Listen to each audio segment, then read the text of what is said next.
vamos a abrir un tiempo como para que aquellas personas que quieren hacerle alguna pregunta a Leandro lo puedan hacer. Simplemente levantando la mano y por orden de subida le podemos pasar el micrófono. ¿Alguien desea hacerle alguna pregunta? Allá. Hola. Sí. Dos consultas te quería hacer. Una, lo dijiste medio al pasar, de qué entendías por la construcción del poder popular. Y la otra, en un momento comentaste que los grandes capitales no siempre están como en contra del pueblo, en contra de la sociedad, que hay veces... Sí. Si podés desarrollar un poquito más, ¿cuáles serían esas veces que los grandes capitales benefician? Sí. Primero, poder popular. El poder popular es básicamente dos cosas. Unidad de concepción, unidad de acción. Es idea y acción, es la praxis. La filosofía de la praxis, diría el compañero Carlos. Y eso es la capacidad de generar un movimiento social animado por ideas que trascienden lo individual. Poder popular se construyó en el primer irigoyenismo y se logró reconstruir o construir, en realidad, fundar un orden democrático sobre la idea de que había que democratizar los privilegios. Entonces los privilegios que eran democratizados pasaron a ser derechos. Poder popular se construyó sobre la base del peronismo, cuando se consensuó que el capital y el trabajo tenían que pactar para pensar una sociedad donde el Estado intervenga para proteger al más débil. Y ese poder político se construyó sobre la idea de un consenso ideológico, pero también sobre la movilización de las masas. Poder popular, en definitiva, compañeros, podríamos seguir con el alfonsinismo, con el irigoyenismo, con el kirchnerismo. Distintos proyectos políticos han logrado construir poder popular y distintos proyectos políticos y proyectos históricos han logrado efectivamente transformar la matriz cultural, económica y social de la Argentina a partir de una suerte de pacto fundante de un nuevo orden, por lo menos que modifique ese orden. Y yo creo que hoy el problema que tenemos es que la derecha está logrando construir poder popular para restaurar un orden conservador y para, de alguna manera, desmantelar derechos y conquistas sociales. Y ha conseguido el apoyo popular incluso de los sectores más perjudicados por ese tipo de desmantelamiento de consenso. Entonces, si vos me preguntás qué es poder popular, ideas, organización, uno podría decir, para construir poder popular debería cumplir 4 pasos: concientizar, politizar, organizar y movilizar. Concientizar, politizar, organizar y movilizar. Y en relación a las corporaciones o los grupos económicos, mira, yo creo que el problema acá es, en términos económicos, digamos, hay dos grandes proyectos de país. Un país vinculado a la producción, al consumo, al empleo, al mercado interno, y un país orientado hacia el mercado exportador, hacia una economía de servicios y básicamente financiera. Históricamente, los proyectos nacionales y populares lo que buscamos es la alianza de clases entre los sectores populares y la PYME, la pequeña y mediana industria, y en todo caso la burguesía nacional.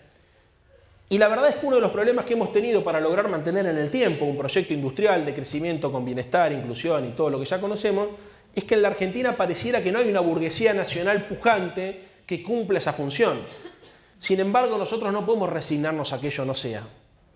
Y eso significa que por más que el Estado pueda intervenir para tratar de generar esos nichos que en otros países, como en el caso de Brasil, generó una burguesía nacional con sentido nacional, nosotros vamos a tener que hacer un esfuerzo también para lograr que algunos sectores industriales y algunos sectores de la economía, efectivamente, a partir de una sociedad con el Estado, en una lógica público-privada, puedan desarrollar los instrumentos necesarios para lograr la soberanía económica que se necesita, porque lamentablemente la Argentina tiene un problema recurrente, que es que cuando crece requiere importar bienes e insumos extranjeros para poder mantener un estrato de consumo básico. O sea, por ahí es muy técnico lo que estoy diciendo, pero esto se conoce económicamente con el nombre de restricción externa, y la restricción externa lo que genera básicamente es dependencia de los dólares del campo, y ahí es donde empieza la puja entre el campo y la industria, y como la industria, el campo es muy avanzado y es una instancia, digamos, económica muy moderna, está muy moderna y desarrollada, y la industria está siempre más rezagada. En general, los quiebres de los ciclos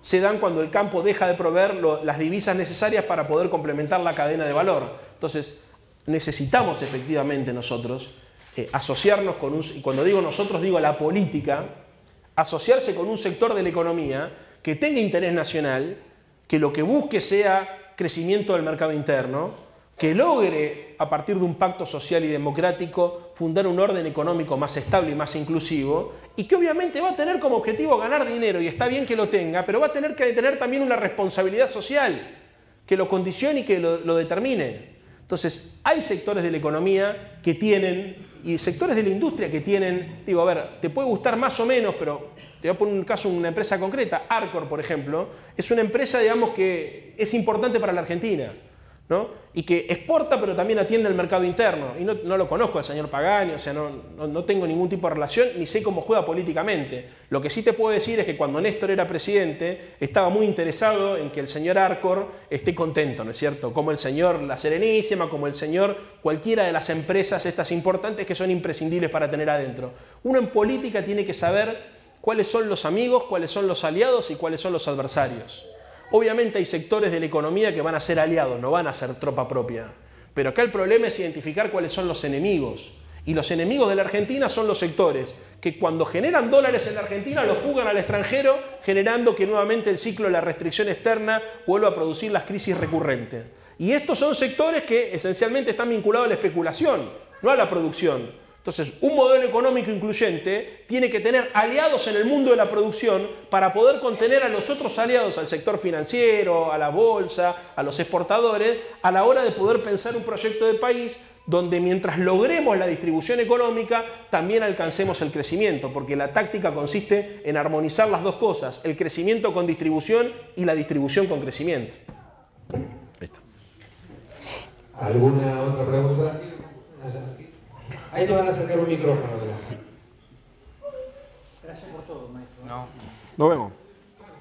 Buenas tardes. ¿Hola? Sí. Puedo hablar fuerte igual. A ver, prueba de vuelta. Mi cuestionamiento es ante esta realidad que vemos de una oposición completamente fraccionada y debilitada. ¿Qué herramientas nosotros como individuos que quizás militamos en diferentes sectores podemos utilizar más allá de grupos, ¿sí?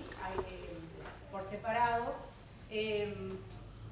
para unirnos y más allá de cada uno tener su inteligencia, su militancia y su pasión en lo que hace desde cada lugar, lograr de aquí a una próxima elección, poniendo Sí. una fecha, lograr movilizar a gran parte de la sociedad que se está viendo empobrecida y que está empezando a sufrir y que va a ver el embate. Yo creo que de aquí a marzo se va a ver el embate completamente con las políticas que se están aplicando, y nosotros puntualmente en la provincia de Chubut tenemos una legislatura que va a sesionar el consenso de la ley fiscal bajada desde Nación y aceptada por 23 provincias.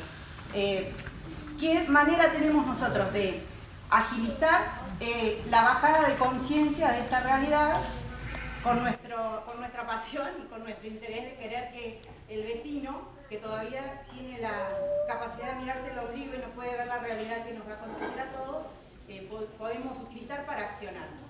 Mira, lo primero que hay que tener claro es que no necesariamente en 3 meses va a cambiar el sistema de preferencias, ni va a haber una suerte de concientización masiva acerca de lo perjudicial de las políticas económicas. Es más, yo creo que la economía va a empeorar los próximos meses, fundamentalmente el primer semestre de este año, y creo que el gobierno podrá perder algunos puntos de intención de voto, pero no va a perder gran capital político, que tiene oxígeno todavía, por distintos motivos. O sea, no necesariamente cuando el bolsillo anda mal se cambia inmediatamente el sistema de preferencias y la gente se mueve en sus posiciones. A veces se necesita, lamentablemente, una crisis mayúscula y violenta y agresiva para que ese cambio se provoque.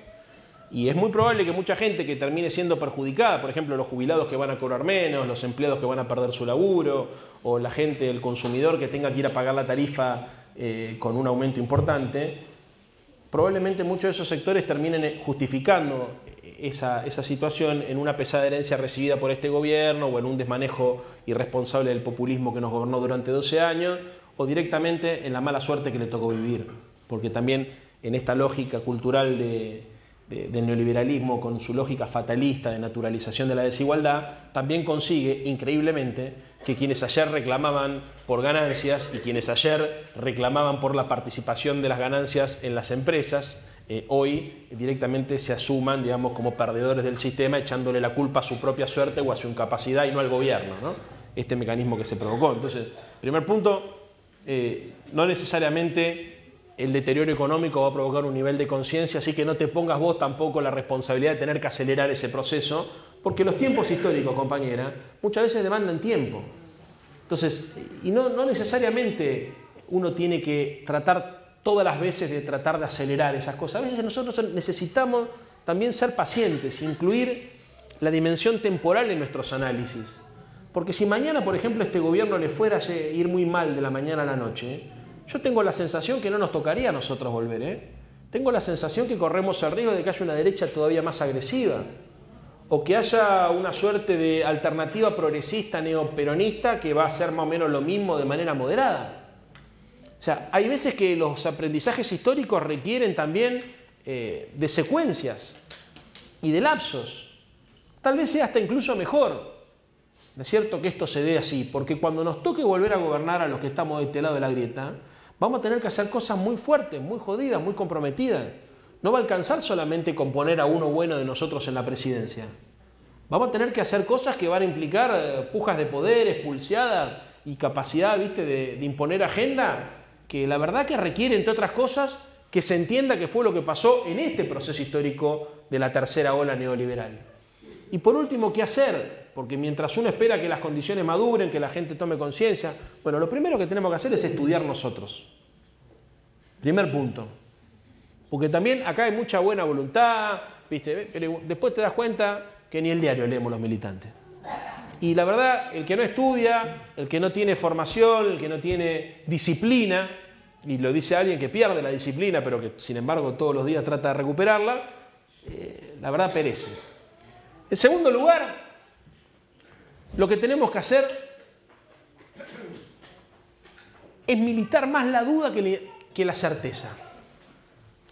O sea, nosotros muchas veces en el intento de generar pensamiento, en vez de ayudar a la gente a pensar, pensamos por la gente. Y le decimos lo que tiene que decir, y hasta que no nos dice que efectivamente es un pelotudo o una pelotuda que se equivocó en invocar a este tipo, no paramos. Entonces, ¿qué pasa? Claro, muchas veces ocurre que la gente nos dice lo que queremos escuchar para que le dejemos hinchar las pelotas, pero en definitiva se termina confirmando que, está bien, se caga de hambre, pero decir que se fueron estos cucas. ¿No? Porque hay una lógica ahí también, ¿no es cierto?, que han logrado Durán Barba y compañía de construir un enemigo interno que es intolerante. Entonces muchas veces nosotros cuando nos transformamos en intolerantes con nuestros vecinos, confirmamos la tesis de que lo mejor que nos puede pasar es que venga esta gente moderna, culta y moderada a gobernarnos y no los populistas, vagos, planeros, violentos y terroristas del RAM, mapuche, kurdos, iraníes, esta construcción absurda que se propone. Que muchas veces desde nuestra pasión nosotros terminamos abonando sin querer. Entonces, preguntar y militar la duda más que la certeza significa orientar la reflexión. No cerrar los análisis, no decirle a la gente lo que tiene que pensar. Acompañar a la gente en su propio proceso y en su propia experiencia, en su recorrido intelectual. Por eso es muy importante formarse. Porque acá de lo que se trata no es solamente de repetir consignas, sino es de provocar esa crisis en el sentido común que permite mover las ideas. Es muy difícil mover las ideas. Porque, claro, uno cuando se vuelve grande, se vuelve conservador. ¿Y por qué? Entre otras cosas porque tiene miedo. Miedo de perder, miedo de quedar en ridículo, miedo de mostrar vulnerabilidad. Y nadie quiere pasar por esa situación. Entonces ahí vos tenés que tener una actitud también, además de pedagógica, comprensiva. Es muy importante también ejercitar el amor. El amor en términos de solidaridad concreta, radical. Acompañar, compartir, abrirse, ser capaz incluso... A ver, yo siempre pongo como ejemplo mi propia situación. O sea, yo tuve muchos cambios políticos en mi vida, nunca un cambio ideológico. Pero a mí me preocupa mucho... A ver, yo te quiero decir, yo creo que hay un tercio de la sociedad que nunca nos va a votar. Nosotros somos un tercio y hay un tercio en disputa. El tercio que está en disputa, el problema que tenemos ahí es que hay personas que pensan, mejor dicho, que sintiendo parecido a como sentimos nosotros, piensan distinto. Tipos o minas que tienen una sensibilidad parecida a nosotros, pero que te lo votan a Macri, o que te hablan bien de Vidal, o que te justifican lo que están haciendo, o que te terminan, ustedes se robaron todo cuando no encuentran una explicación de por qué hicieron lo que ellos hicieron. Y ese problema es un problema que nosotros tenemos que analizar en profundidad, porque efectivamente para construir una nueva mayoría vamos a tener que disputarle a la derecha ese tercio y vamos a tener que elegir el segmento de ese tercio que tenga más afinidad emocional con nosotros. Y transformar esa empatía emocional, esa comunidad de valores, en una construcción ideológica y política. O sea, conseguir que la gente que siente más o menos parecido a vos, pero que no vota lo mismo que votás vos, en un proceso relativamente corto, mediano corto de tiempo, entienda y que acompañe o comparta con nosotros un mismo camino. Y eso, compañera,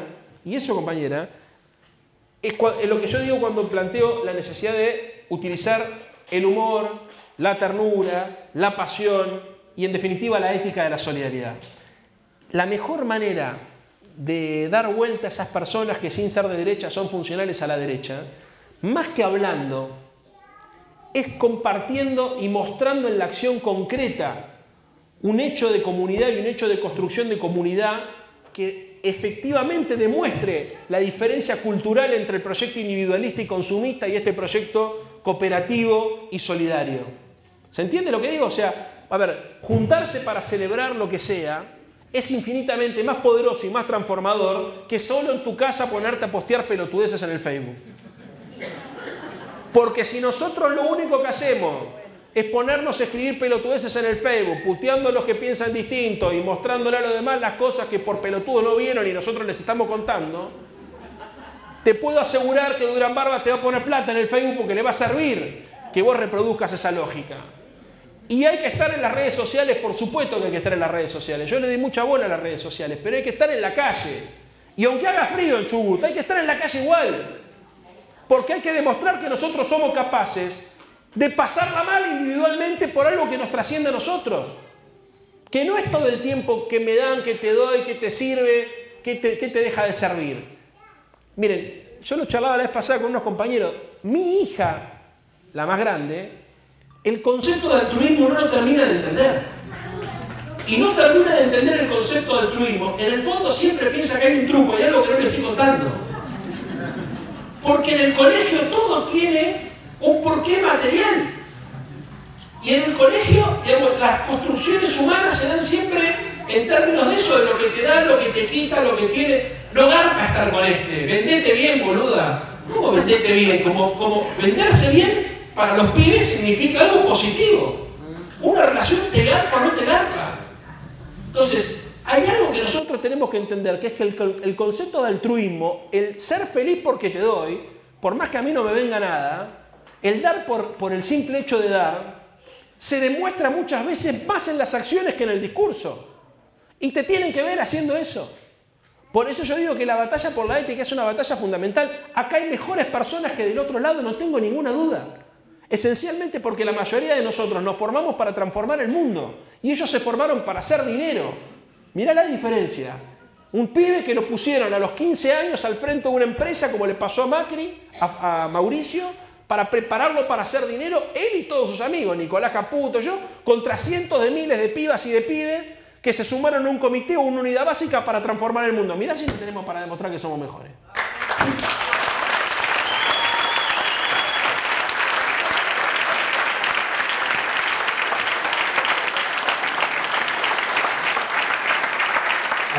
Allá quieren hacer una pregunta. Y allá. Sí.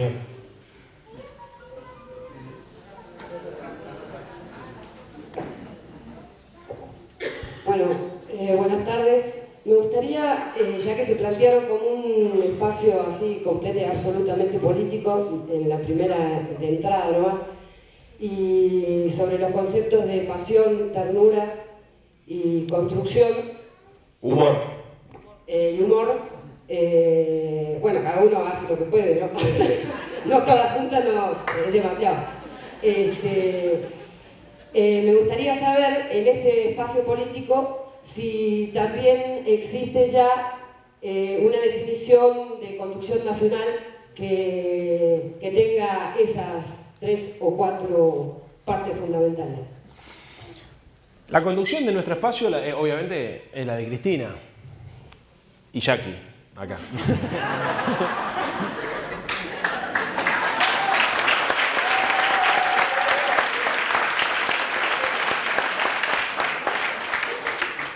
Pero yo creo... Esa era la parte del humor. Pero yo como Gramsci creo que nosotros no necesitamos un capitán, necesitamos un ejército de capitanes. O sea, uno de los problemas que nosotros hemos tenido es la centralidad del liderazgo de Cristina. Y es un problema, o sea, te pone el piso y te pone el techo. Te facilita las cosas y te las complica. Entre otras cosas porque estando Cristina en la cancha, mucha gente dice no hace falta más nada. Y la verdad es que los liderazgos perecen. Y esto es un tema que nosotros en algún momento vamos a tener que asumir. O sea, no se puede construir una patria justa, libre y soberana descansando en que vamos a tener la clarividencia de una o un dirigente político que va a hacer todo lo que nosotros no hacemos por vagos. Entonces, acá no hay que construir un liderazgo gracioso, pasional y sensible.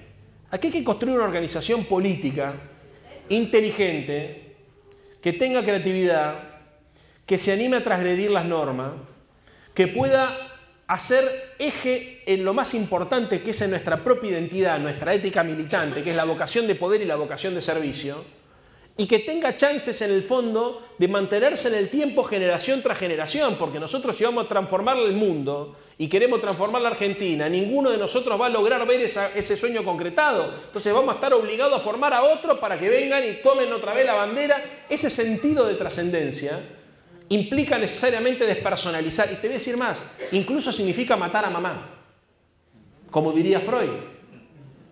Alguna vez se lo dije a Máximo y me miró como, ¿cómo?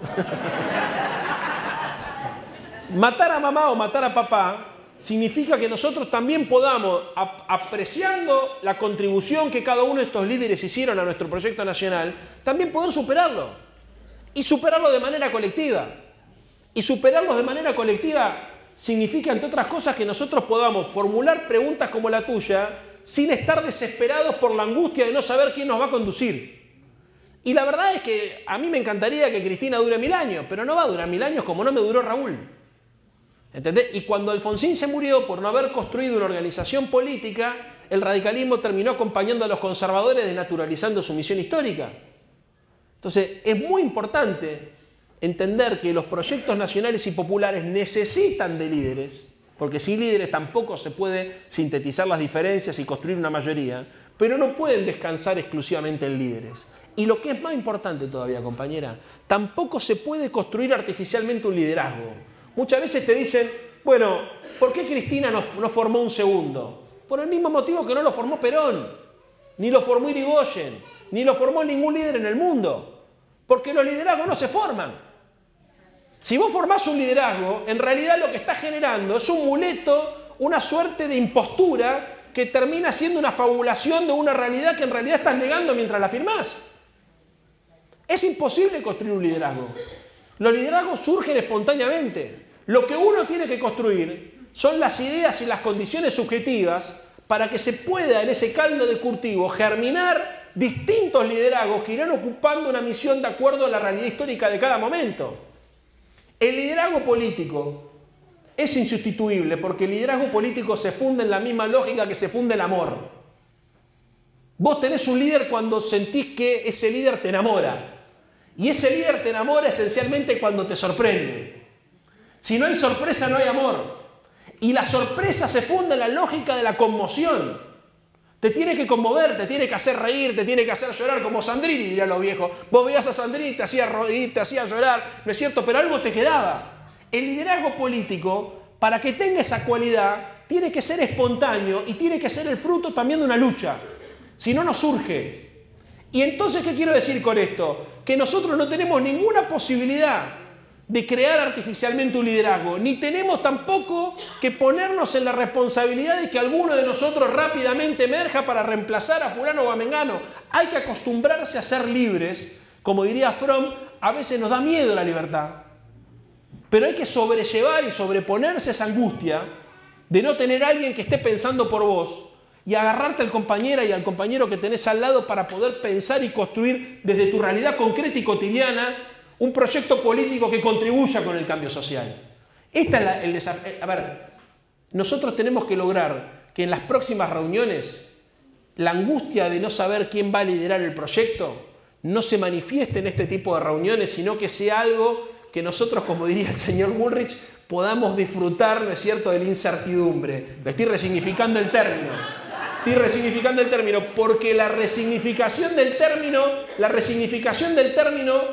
también significa disputarle a ellos el sentido común como ellos hicieron con nosotros. Ellos lograron resignificar los términos para disputar nuestra propia base militante, por eso hablan de pobreza cero, de la política y del Estado y qué sé yo, y nosotros tenemos que hacer lo mismo con ellos. Por eso Cristina habla del Frente Ciudadano y construye unidad ciudadana. Toma el concepto ciudadano para disputarle a la derecha una bandera que históricamente parecía que era de ellos, que era la idea de ciudadanía. Y plantea también la disputa por el concepto de la libertad. Bueno, nosotros hagamos lo mismo. Desde una posición inteligente, obviamente, tampoco cuestión de andar haciendo el juego a la derecha, pero nosotros vamos a tener que hacer un ejercicio de construcción colectiva donde necesariamente vamos a tener que acostumbrarnos a que no vamos a tener una mamá o un papá que nos digan hacia dónde tenemos que caminar. Y vamos a tener que estar tranquilos también, porque como nosotros vamos a ir a buscar el conflicto y nosotros vamos a militar el conflicto, ese liderazgo va a surgir. Será una compañera o será un compañero, y cuando surja nos vamos a dar cuenta todos que ese liderazgo es el que nos representa, porque va a ser genuino, porque va a ser el fruto del esfuerzo colectivo y de la lucha cotidiana, y no el fruto de un gerente de marketing o de un gerente de una multinacional que pone plata para crear un candidato de probeta. Esa es la diferencia fundamental. A nosotros nos termina determinando la libertad y la existencia, mientras que estos hijos de puta los termina determinando el marketing y la guita.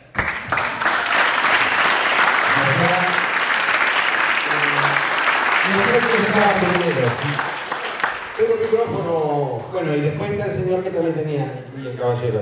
Bueno, buenas tardes. En primer lugar, agradecer a los irrompibles de Esquel que generó este espacio, que yo celebro porque habemos gente de distintos pensamientos políticos, y hoy estamos todos juntos acá escuchando a Leandro, del cual la segunda parte agradezco que haya venido a visitar.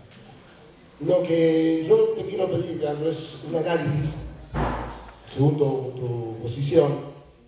Si es sabido que la gran parte de la clase media de nuestro país ha sido partícipe necesario de los momentos más oscuros que nos tocó vivir. Hace muy poquito tiempo, en virtud de la reforma previsional, cuando todos los medios lo único que reflejaban eran 5 o 6 boludos, como vos decís, haciéndole el caldo gordo a la derecha, enfocaban nada más que eso y no la cantidad de gente que había en la plaza, de los congresos. Sin embargo, a la noche, barrios reconocidos de conservadores y pro salieron a manifestarse. ¿Vos creés que ese acto, lo cual yo celebré mucho, es no digo un quiebre, una fisurita en ese enamoramiento estúpido que tiene cierto sector de la sociedad, para demostrar, a pesar de los hechos que los medios les presentaban, de los violentos de siempre, como ellos decían, sin embargo, mostraron un descontento? ¿Vos no crees que ahí empezó un poquito a cierto sector de la sociedad que fue funcional a darse cuenta dónde está parada y quiénes son los que están haciendo este tipo de maniobras? Sí, un poquito sí, pero no mucho. No. Yo en ese sentido soy muy pesimista. O sea, sí creo que hay un sector de la sociedad que los votó a ellos, que dijo, pero ¿cómo? No te voté para que te metas con los viejos. Pero también creo que estos tipos son muy inteligentes y que manipulan la subjetividad con mucha inteligencia, y que, salvo que haya una crisis económica muy grave y muy profunda, tienen condiciones de recomponer eso que se rompió con su propio electorado, si es que algo se rompió, que tampoco creo que haya sido tan importante. Lo que sí pasó es que los que ya estábamos de este lado sentimos la necesidad de juntarnos un poco más. Eso sí pasó. Y gente que por ahí no se movilizaba, se movilizó, y gente que por ahí tenía algunas diferencias secundarias las empezó a relativizar. Se nota mucho en el caso de la CGT, ¿no? Se está hablando bastante, ¿viste?, de un proceso más acelerado de unificación como consecuencia de lo que se entiende que no es solamente una reforma aislada previsional, sino es una serie de reformas bajo el contexto de un reformismo permanente, donde habrá segundas y terceras olas más agresivas todavía. Pero la verdad es que para mí es un punto acá importante a analizar que creo que el tiempo podrá esclarecer. A mí ayer me hacían una pregunta si yo pensaba que esto era un paréntesis o una ruptura. Y yo creo que es un paréntesis, no creo que se haya roto algo. No. Creo sí que los tipos tuvieron una crisis importante, que les entró, pero también la tuvieron con el correo, cuando se quedó demostrado que había una maniobra para autoperdonarse una deuda de 30.000 millones de mangos, y eso generó una crisis transitoria en el gobierno que rápidamente fue superada al punto que hoy la gente no sabe ni de qué carajo le hablas cuando le habla de la deuda del correo. Y el problema que nosotros tenemos, una cosa que estoy pensando últimamente, voy a ver si escribo algo, es que a diferencia de lo que pasaba con el menemismo, donde los tipos te vendían un paquete de reformas a cara descubierta y te justificaban la reforma laboral y te justificaban la privatización del régimen previsional y te justificaban tantas otras cosas, estos tipos dosifican mucho lo que hacen. Por ejemplo, no es lo mismo descontarle el 13% a los jubilados, entonces vos dejás de cobrar 1.000 pesos para pasar a cobrar 870, que darle menos del aumento que le ibas a dar. Porque entonces Macri te dice en la televisión, no, a usted le está mintiendo los K. Usted no solamente va a cobrar lo mismo, sino que incluso va a cobrar más el año que viene. Si usted iba a cobrar, hoy está cobrando 1.000, el año que viene va a cobrar 1.100. Lo que no te dicen es que con la ley de la movilidad jubilatoria vas a cobrar 1.300. Pero no es lo mismo darte menos que quitarte, porque el trabajo sucio lo hace la inflación acá. Como el trabajo sucio, por ejemplo, con la reforma laboral, no la va a hacer la reforma en sí mismo, sino muy probablemente sucede en los convenios colectivos de trabajo. ¿Se entiende? O sea, hay una lógica. O, por ejemplo, la reforma previsional. Yo no creo que estos tipos vengan a terminar con el régimen solidario de reparto. Creo que van a armar una situación donde van a convivir ambos regímenes, el de capitalización individual y el solidario de reparto. O sea, vas a tener una jubilación para pobres y además vas a tener la posibilidad de que si sos de clase media alta o clase alta, además puedas aportar a un régimen privado de capitalización individual que complemente en tu futuro las jubilaciones. Eso, por ejemplo, pasó en la reforma tributaria, un artículo que se le ha dado muy poca trascendencia, que es que vos vas a poder descontar de ganancias los aportes que hagas a un sistema de capitalización individual.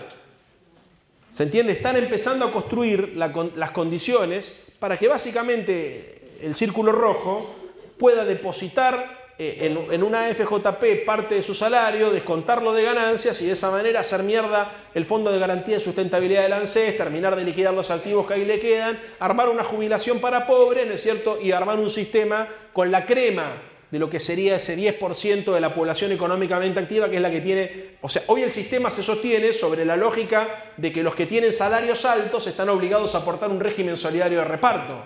Eso es la solidaridad del régimen solidario de reparto.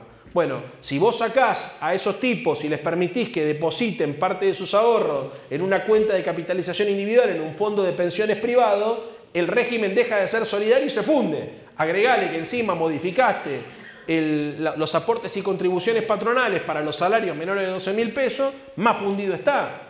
Ahora, no es lo mismo hacer todo esto, que miren lo que estoy tardando yo en explicarlo, y hay que ver cuánto ustedes me prestaron atención, que hacer lo que hacía el turco, que decía, ¿saben qué? Se terminó las jubilaciones públicas a partir de las jubilaciones privadas. Es más complejo. Es más complejo. Son más inteligentes. Estos son como el virus del SIDA, ¿me entendés? Que mutan y te terminan matando los hijos de puta. Cuando crees que lo tenés, cambió y la vacuna que tenía no sirve más. Por eso no alcanza solamente con confrontar de manera frontal contra ellos. No es solamente... Hay que ser muy inteligente en la construcción de los argumentos también, porque son más finos a la hora de proponer políticas públicas. Te hacen, por ejemplo, la ley, el blanqueo impositivo, te lo hicieron en el marco de la ley de reparación histórica. Te metieron el blanqueo, que era lo que les interesaba a ellos, en una ley que se llama reparación histórica de los jubilados. ¿Se entiende? Hay un grado de sofisticación, no hay que subestimarlo. Hay un grado de sofisticación en la construcción de las políticas públicas y de la comunicación pública que hace que muy probablemente generen daño en la estructura social y la estructura social no lo identifique como de consecuencia directa de una decisión política. ¿Se entiende? Entonces, todo el tiempo hay algo, ¿viste? Te hacen la reforma laboral y te dicen aumentamos los días por paternidad para los hombres. Te dieron el caramelito de la paternidad y en el medio hicieron que valga menos la indemnización.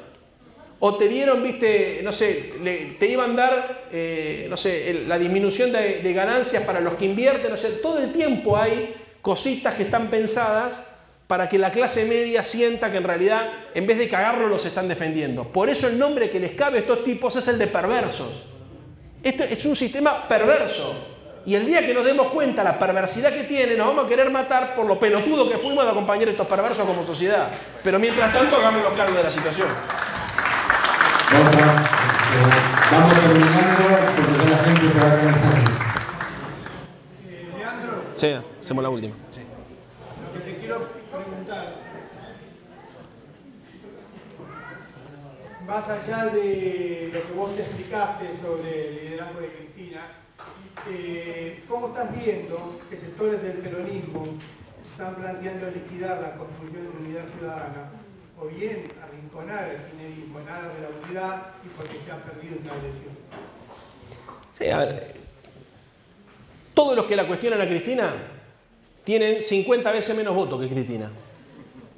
Entonces, a mí me causa mucha gracia que dirigentes políticos que perdieron su provincia, como el caso de Urtubey, vengan a decir que Cristina tiene que tener humildad y dar un paso al costado, cuando, por más que perdió por poco la elección en la provincia de Buenos Aires, representa, por lo menos en la provincia de Buenos Aires, 3,5 millones de bonaerenses. Y además todo el mundo sabe que tiene influencia en la ciudad de Buenos Aires, en la provincia de Santa Fe, en todo el país, acá inclusive, en todos lados, todos lados. Digo acá inclusive por el tema de un liderazgo tan fuerte como el de Das Neves, no es cierto que está marcado tanto la provincia, sin embargo me contaban los compañeros que a veces se da situaciones de voto cruzado, no es cierto, gente que vota una cosa en la municipalidad, una cosa en la provincia, pero vota presidencial otra cosa. Bueno, ya ustedes saben mejor que yo. Ahora, vos me preguntás a mí, ¿es necesaria la unidad del peronismo? Sí. No hay posibilidad de confrontar contra este bloque de poder sin la unidad del peronismo. Ahora, si vamos a hacer unidad del peronismo para terminar poniendo un candidato moderado, que lo que va a buscar en realidad sea perder por poco con Macri, para después ir a negociar plata para los gobernadores de la provincia, para poder seguir haciendo el mismo proyecto económico con la complicidad del peronismo en el Senado, te digo que prefiero ir con Axel Kicillof y con Máximo Kirchner y perder, digamos, ¿no? Pero lo cierto es que desde la posición en la cual estamos nosotros no podemos hacer un planteo de minorías, porque si vos haces un planteo testimonial, también le haces el juego a la derecha. Entonces, es muy importante tener claro el concepto. Yo siempre hablo de, esta es la época de la ambigüedad, y así como ellos son ambiguos, nosotros también tenemos que manejar la ambigüedad. ¿Qué significa esto? Tenemos que tener una vocación frentista, por supuesto, una vocación de inclusión en el peronismo, por supuesto, ampliar además eso a otros sectores, por supuesto, eso lo dicen todos. Cristina dijo, unidad ciudadana llegó para quedarse, y también dijo, con unidad ciudadana sola no alcanza, y hay que hacer un proceso de construcción política. Ahora, compañeras y compañeros, si los van a venir a plantear que para hacer el proceso de unidad tenemos que resignarnos a que nos pase la reforma laboral, a que nos pase la reforma previsional, a que nos pase la reforma impositiva, a que nos pase la reforma de salud, a que se arancele la universidad y todo el proyecto de mierda que estos tipos tienen en carpeta, bueno, ahí no hay ninguna unidad que valga. Entonces, yo soy de los que cree que Cristina, le guste o no le guste a ella, va a tener que hacerse cargo de un liderazgo de por vida. Y que habrá que ver cómo están las condiciones económicas y sociales y culturales y políticas el año que viene, o el año que viene, el 2019, para ver cuál será el mejor candidato que represente a esto. Pero lo que seguro no puede ocurrir es que Cristina se jubile y se vaya a su casa y que un sector del peronismo sin votos venga a pretender usar los votos de Cristina habiéndola jubilado. Eso no va a ocurrir de ninguna manera. En todo caso, ¿será Cristina nuevamente candidato? ¿Será un candidato que cuente con la confianza de Cristina, que es la única que nos da confianza a todos, que si ponemos un candidato a presidente en la Casa de Gobierno va a llevar adelante un programa como el que nosotros queremos y no como el que quiere el Fondo Monetario Internacional? Entonces, unidad del peronismo, por supuesto, pero por un programa de gobierno que confronte claramente contra el neoliberalismo, reconociendo el liderazgo de Cristina, reconociendo fundamentalmente el proyecto cultural y el proyecto económico y social que representamos todos nosotros, los que vienen del peronismo y los que no provenimos, porque es la única manera de ganar para cambiar, porque ganar para hacer lo mismo que estos tipos, prefiero perder.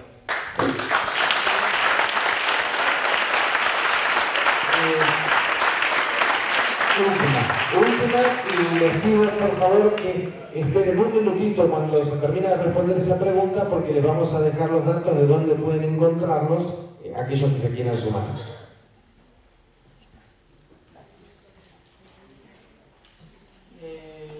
La hago corta.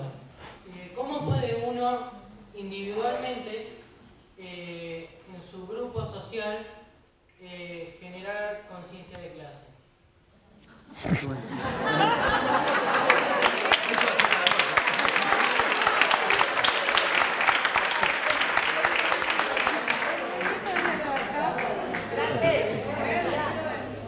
Está muy buena la pregunta.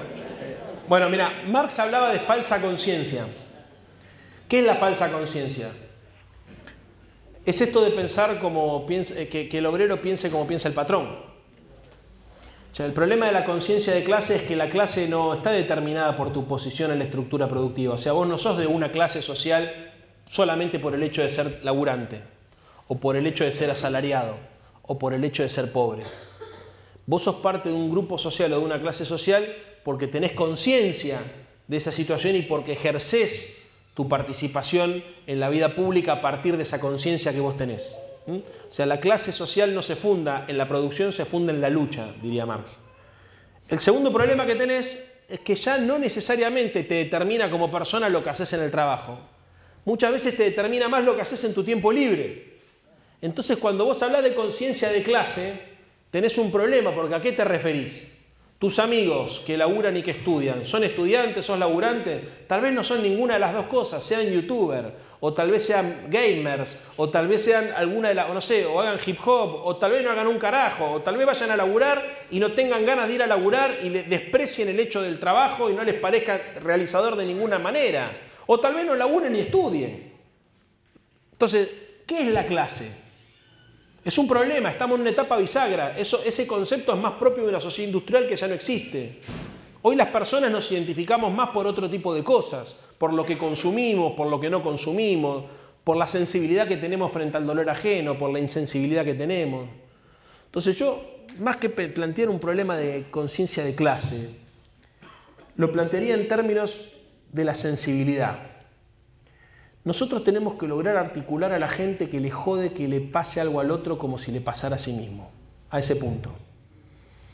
Y eso creo que es difícil de hacer, pero al mismo tiempo es tal vez lo más gratificante que tenga la actividad política.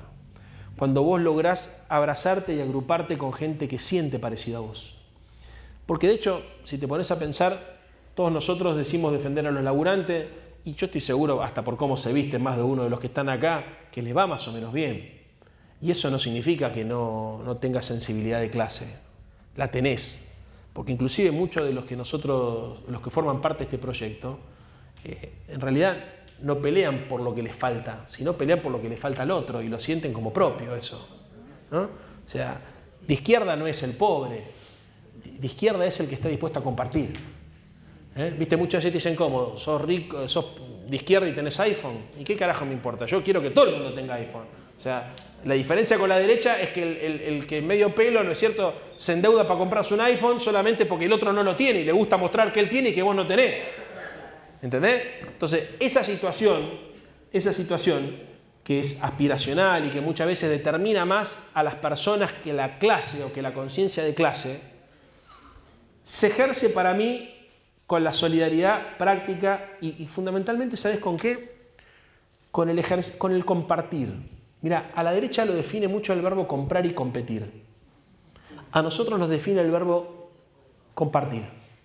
¿Sabes cómo se puede producir esa conciencia social o esa conciencia de la sensibilidad que transforma? Ejerciendo el acto de compartir. No dar lo que te sobra, dar lo que te falta, dar hasta que te duela. Estar al servicio del otro y disfrutar lo que el otro tiene, o sea, ejercitar esa solidaridad, ese ejercicio de compartir, quedarnos hasta tarde en una noche para compartir ideas, agruparnos, estar cuando el otro lo necesita, ponerse en el lugar del otro. O sea, cuando Cristina dice la patria es el otro, hace referencia a eso, ¿no? Hace referencia a la necesidad de pensarnos más allá de nuestra condición individual de sujeto personal, salir de esa individualidad y vivir la vida de manera comunitaria. Entonces no hay que ejercer solamente una conciencia de clase, hay que ejercer una conciencia ciudadana. Una conciencia ciudadana es la conciencia de los que vivimos en una misma ciudad, en una polis, en un colectivo, los que nos asumimos parte de un conjunto, los que sentimos que no nos alcanza estar bien individualmente para ser felices y no necesitamos que el otro también esté bien. Porque como diría Moró, mucha gente, digamos, ve solamente hasta lo que el alambrado del country le permite ver. Bueno, a nosotros no nos pasa eso. Nosotros tratamos de mirar la realidad en general desde la perspectiva del que menos tiene. Y si querés buscar a alguien para despertar esa conciencia, arrancá por aquellas personas que, estando políticamente en otro lugar, comparten con vos el dolor de sentir que uno es incompleto porque al otro le falta lo que uno tiene. Tal vez sea más fácil incluso para nosotros, digo, partiendo de la base de que presupongo que la mayoría de los que estamos acá somos de clase media, tratar de seducir y de convencer a una compañera o un compañero que sin tener problemas materiales importantes o tal vez teniendo su situación material resuelta, siente culpa por no hacer lo suficiente para que el otro que no lo tiene pueda sentir lo mismo que siente ella, ¿no? La dignidad. Entonces, es más importante para mí ejercer el derecho a la rebeldía en función de la socialización de la dignidad y ejercer ese derecho de conciencia a poder sacar al otro de su comodidad para ponerlo en el lugar de que piense que está haciendo. Alfonsín decía una cosa y con esto cierro. Alfonsín terminaba su discurso diciendo que a la noche, cuando uno se iba a dormir, venía un juez inapelable, que era la conciencia. Y la conciencia te preguntaba qué habías hecho vos, qué habías podido comer por aquella persona que no había tenido la suerte de tener un plato de comida en la mesa. Y esa tensión que se daba entre la conciencia, esa culpa que nos da a muchos de nosotros no hacer lo suficiente porque el otro pueda vivir con plenitud su libertad, es la que nosotros tenemos que lograr vincular con la política. No alcanza solamente con ser solidario y dar parte de lo que te sobra. Hace falta comprometerse además en una organización colectiva para, a partir de la puja por el poder y la batalla por las ideas, poder gobernar algún día la Argentina, poder transformar, además de las consecuencias de ese modelo injusto, las causas que hacen que ese modelo sea injusto. Así que yo te podría decir que lo que tenemos que buscar son buenas personas, sacarlas de su lugar de conformidad y de comodidad, invitarlas a que se sumen a los irrompibles, a la cámpora, a donde mierda quieran, pero que hagan política en su vida.